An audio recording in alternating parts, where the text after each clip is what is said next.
a prison in Belarus, a cameraman and his partner move through long rows of cells, guided by the warden. They step into an open courtyard where a lone inmate waits. 3 more prisoners soon join him, and within moments a violent fight erupts.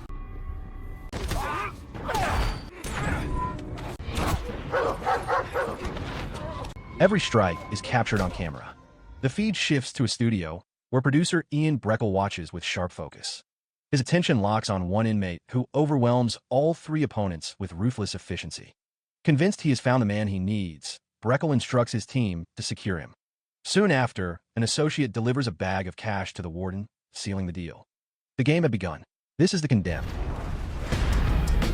The Condemned. Back in the studio, Breckle gathers his crew, Bella and Eddie, and tells them this fighter could turn their project into a sensation. The vision is ambitious. Breckle unveils a reality broadcast called Life or Death Battle. 10 death row prisoners from around the world will fight until only one remains alive. The victor will earn freedom and fortune, while the rest meet certain death. With just 22 hours before launch, the team scrambles to arm the contestants, prepare equipment, and drive relentless promotion. To capture the spectacle, Breckle hires his old friend Goldie Goldman, who sets up 400 surveillance cameras across a remote island selected as the battleground. Since not every area can be covered in time, additional cameramen are deployed to close the gaps, with the entire broadcast sent out by satellite. As preparations intensify, Breckle sits down with reporter Donna Sereno for an interview. He declares that this is no scripted production, but a real event, available only through paid streaming. Donna pushes back, condemning it as a grotesque bloodbath and accusing him of exploiting murder for profit. Breckle defends himself, insisting he is offering criminals a chance at redemption. Yet when pressed about his billionaire ambitions, he loses his composure, cuts the interview short, and storms out. Trouble arises almost immediately. Eddie and Bella inform him that one contestant from the Middle East has been killed during transfer. Furious, Breckle demands a replacement, but insists it must be another Middle Eastern prisoner to hold that audience. Eddie locates Haziem, a notorious inmate locked in solitary confinement in El Salvador. Guards drag Haziem out in chains, while at the same time American prisoner Jack Conrad, known as Gringo, is forced from his cell at gunpoint. Both men are thrown into a holding chamber. To test Haziem's ferocity, guards send prisoners at him one after another, and he kills with ease. When Jack is pushed in, he refuses to fight, calmly stating he has no quarrel with Haziem. A guard tosses Haziem a key, freeing him, and Haziem attacks. In a shocking turn, Jack floors him with only 2 punches, leaving the killer down. Watching from the control room, Breckle demands an explanation. Eddie reveals that Jack is an American accused of killing civilians. Breckle instantly recognizes the opportunity. An American contestant will stir outrage worldwide and guarantee massive viewership. Jack is quickly added to the lineup. The following day, 10 inmates are flown to Papua New Guinea, to the island that will serve as their arena. Their profiles are unveiled one by one, including Ewan McStarley, a disgraced soldier turned war criminal responsible for atrocities in Rwanda. Breckle personally approaches Jack to explain the rules. 30 hours of combat, 1 survivor, freedom, and wealth as the prize. Jack refuses, saying he wants nothing to do with the contest and only wishes to return home to Alaska. He ends by insulting Breckle, leaving the producer seething. Determined to control the narrative, Breckle orders Bella to rewrite Jack's record, branding him as a terrorist who bombed a church and hospital, and labeling him a fugitive from the FBI. With Jack's profile altered to suit the broadcast, Breckle gathers the contestants. Creston tries to resist, but guards quickly beat him down. He also meets Rosa and Paco, a married couple, and reluctantly agrees to let them compete together, though he makes it clear that only one can ultimately win. Rosa shows her defiance by head-butting him before being restrained, while Jack watches the chaos unfold with a cynical smile. Breckle's partner, Baxter, steps forward to explain the rules.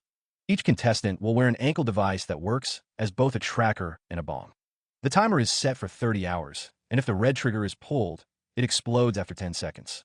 The only way to survive is to keep it on and outlast the others. Baxter ends with a cold warning. Hunt or be hunted, kill or be killed. When the system activates, most of the prisoners scream in pain. Jack Conrad, however, stays calm. The crew is satisfied, and the contestants are airlifted to the island. 2 helicopters carry the 10 inmates across the ocean while Breckle prepares his crew for the live broadcast.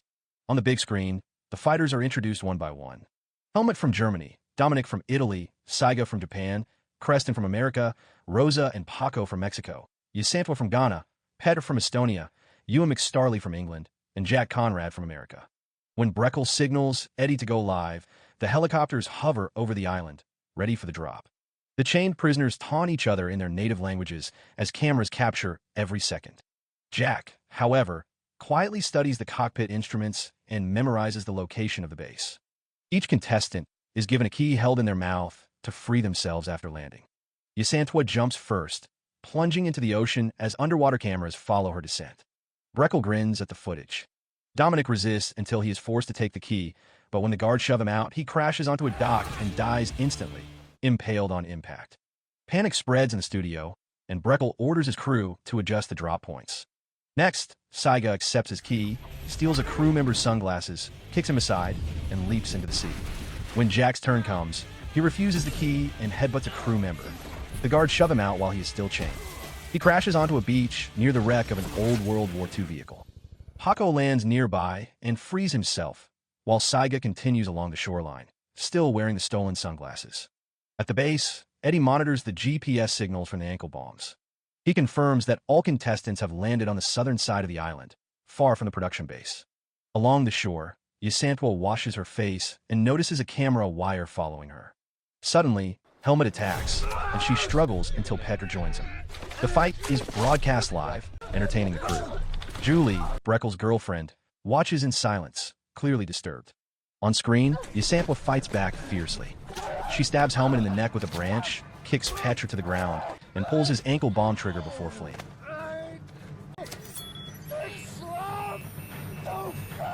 10 seconds later, Petr explodes. Breckle smiles, the crew cheers, and Eddie announces that the broadcast has already reached 5 million viewers. Breckle boasts that he intends to reach 40 million, rivaling the Super Bowl.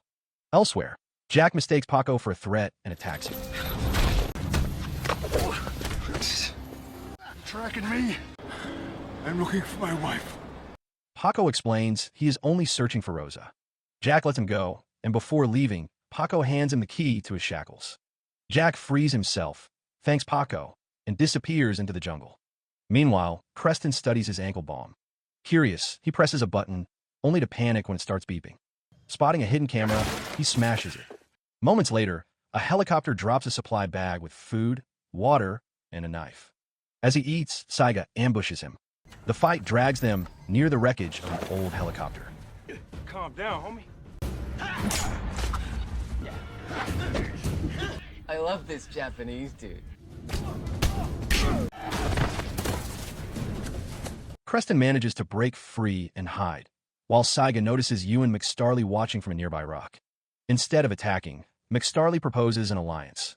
Eliminate the others first, then fight each other.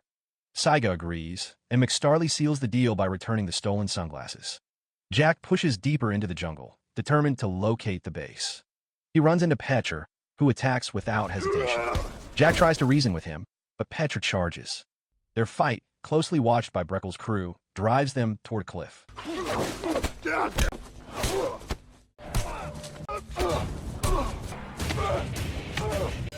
In the struggle, Petr's trigger comes loose, and Jack seizes the chance to force him over the edge. Petr explodes before he even hits the ground. The blast sends viewership soaring to 12 million, and Breckle, delighted, orders the replay in slow motion as the world keeps watching. Back in the United States, FBI agent Brad Wilkins makes a startling discovery. The broadcast is not staged, it is real, and two of the contestants are Americans, Jack Conrad and Creston McKenzie. Reports confirm that Creston was sentenced to death in Malaysia for drug trafficking, but there is no record of Conrad. Interpol has only managed to narrow the island's location to the Asia-Pacific, a region with thousands of islands, leaving the exact site unconfirmed. Not long after, new intelligence reveals that Jack Conrad is actually Jack Riley, a former Special Forces operative from Texas who disappeared a year earlier. He left behind his girlfriend, Sarah Kavanaugh, a widow raising 2 children. Wilkins informs her of the discovery. Shocked, Sarah rushes to the bar owned by Jack's friend Mike, where the internet is faster. Together, they log on to thecondemned.com. Sarah pays for access to the live stream and is horrified to see the false profile created for Jack. Mike projects the broadcast onto the bar's television, and the entire room is forced to confront the reality of what is happening. Meanwhile, on the island, Paco finds his wife Rosa. Their reunion is brief. Ewan McStarley ambushes them. Very romantic.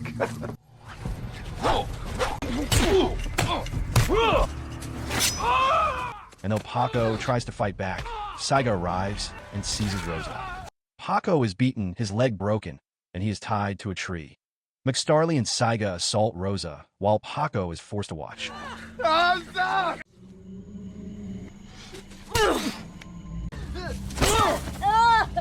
In the control room, Rosa's screams echo through the speakers. Ian, Breckle, Goldie, and the rest of the crew watch in silence. Breckle complains about the poor camera coverage and orders a closer shot. Julie, his girlfriend, is visibly disturbed. In the U.S., Wilkins turns away, unable to keep watching. When Breckle calmly asks for viewer numbers, Eddie reports 15 million. Julie demands the broadcast be shut down, calling it inhumane.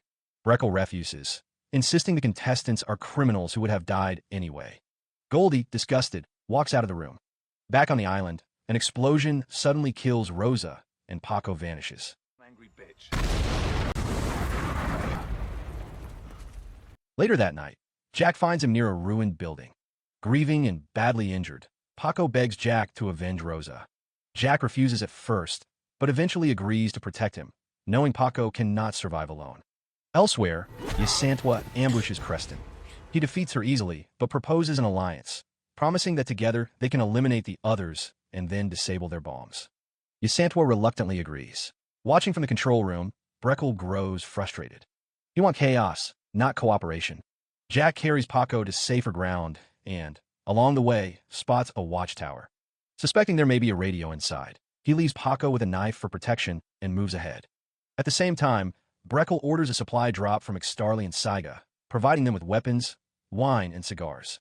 Thinking ahead, Jack disables the GPS inside his ankle device with a piece of metal. In the studio, Eddie panics when Jack's signal disappears. Now invisible to their system, Jack presses on through heavy rain, climbing a steel cable toward the production base. Goldie notices him on a side camera and quietly instructs Baxter to intercept. Back in the U.S., Wilkins meets Jack's former superiors. They tell him to end the investigation, explaining that Jack's missions remain classified. Even after leaving active service, he continued covert operations, and his last mission against a drug cartel ended in his capture. The government could not defend him without risking political fallout. Frustrated and powerless, Wilkins leaves. Inside the studio, Goldie realizes there are no cameras within the base itself. Baxter deploys a unit with tracking dogs, but Jack evades them and infiltrates the compound. He kills several guards and locates a phone. Calling Sarah, he apologizes, gives her a bank account number, and learns the FBI has already contacted her. Relieved, he tells her he loves her and promises to explain everything if he survives. As he provides his coordinates, Breckle cuts the call. Exposed, Jack tries to escape. Sarah quickly relays his location to Wilkins, who pressures Jack's superiors to take action. He argues that Jack has sacrificed enough for his country and deserves to be saved. Moved by his plea, they finally authorize a rescue mission. Meanwhile, elsewhere on the island, inside the wreck of an old helicopter, Creston and Ysantwa grow closer. As she massages his neck, he talks about his past, unaware that Eddie and the crew are watching from the studio. Ysantwa keeps speaking softly to distract him until he notices too late that the trigger on his ankle bomb has been pulled. She bolts outside, and seconds later the helicopter explodes, killing him instantly. In the studio, the crew cheer at the blast, but Julie's expression hardens. Goldie, just returning, looks sickened. Creston's face is crossed off on the monitor, and Goldie quickly switches the feed to another camera. The screen now shows McStarley and Saiga, who have captured Paco. McStarley tortures him with sadistic pleasure while Saiga looks on. Goldie cannot bear it and storms out. Eddie, however, brags that viewership has climbed to 28 million. Outside, Julie finds Goldie vomiting and desperately begs him to help stop the broadcast. Though he says nothing, she takes his silence as agreement. They return to confront Ian. Julie pleads with him to shut it down, but when Ian asks Goldie's opinion, he hesitates, then reluctantly says the show should continue. Julie, stunned by his betrayal, is slapped across the face by Ian. Back in the jungle, McStarley and Saiga continue tormenting Paco. Jack arrives and begs them to stop, but they mock him. McStarley fires an arrow into Paco's chest and burns his body, leaving Jack enraged. For the first time, Jack fully commits to fighting until the end. The next day, Jack tapes a piece of metal to his arm, fashioning it into a blade. He begins hunting McStarley and Saiga. In the United States, Sarah and the crowd at Mike's bar watch the live stream anxiously, waiting for the inevitable showdown. Jack ambushes Saiga, but McStarley waits above with his bow.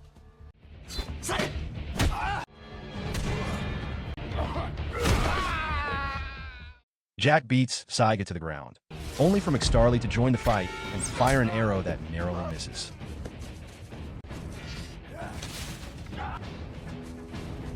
Jack dives into the ruins of an old bunker, where he is suddenly attacked by Ysantla. Their fight is cut short when an arrow from outside strikes her in the back. She collapses. Before Jack can react, Saiga hurls a Molotov cocktail into the bunker, igniting the structure. Breckle immediately orders the camera feed switch to the flames. At the bar, Sarah and the others watch in stunned silence. The bunker turns out to be an abandoned ammunition depot. The fire spreads across stockpiled bullets, triggering explosions. Saiga throws another Molotov, burning out the cameras. Inside, Jack tries to save Ysantla, but she refuses help. With the arrow still lodged in her back, she pulls the trigger on her ankle bomb. Jack dives into a hole as the bunker erupts in a massive explosion.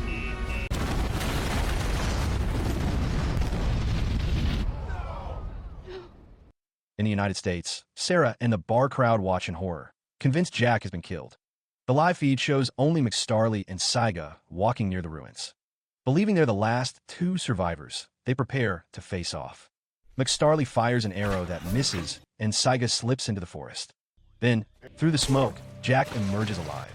He ambushes Saiga and beats him savagely, remembering Paco's dying plea for vengeance. At the bar, the audience erupts in cheers, relieved that Jack survived. The brutal fight drags into the mud, both men landing heavy blows.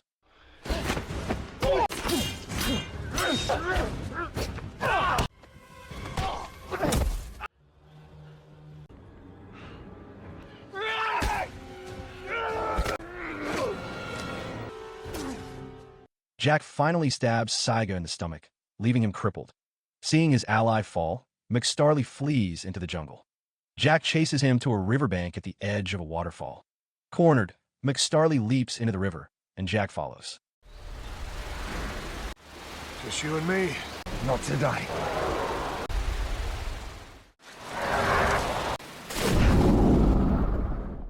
In the studio, Ian Breckle fumes.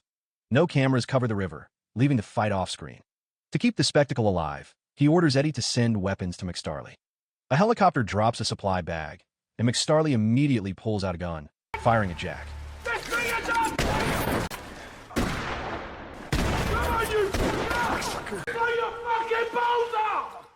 In the chaos, he spots two hidden cameramen and guns them down. Meanwhile, the broadcast finally catches up as Jack and McStarley clash in a brutal fight.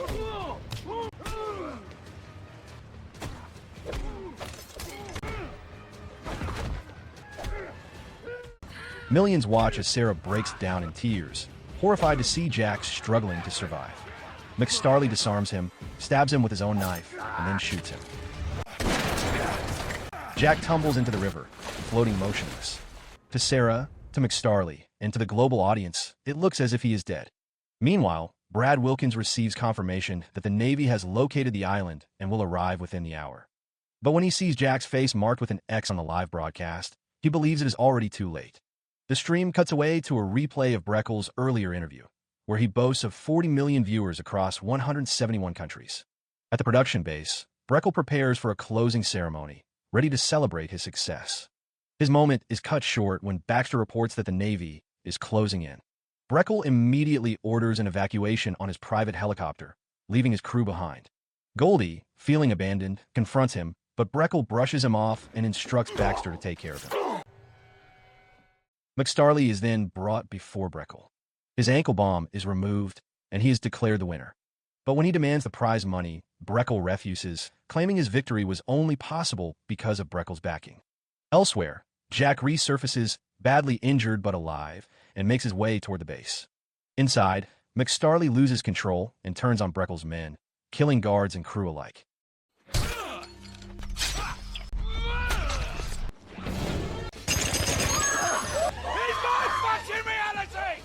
Jack breaks in, kills Baxter, and forces Breckle to flee.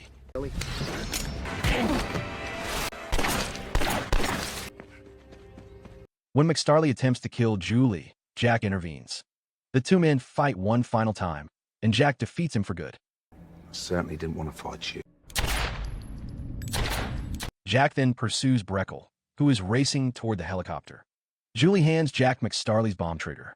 Jack throws it at the aircraft, and the helicopter erupts in midair, killing Breckle instantly.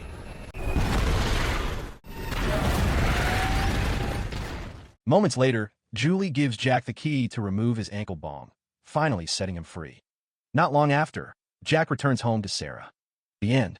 So the moral of the story is, if someone invites you to a once-in-a-lifetime reality show, run the other way, because chances of the prize is death, betrayal, and maybe a bomb strapped to your leg.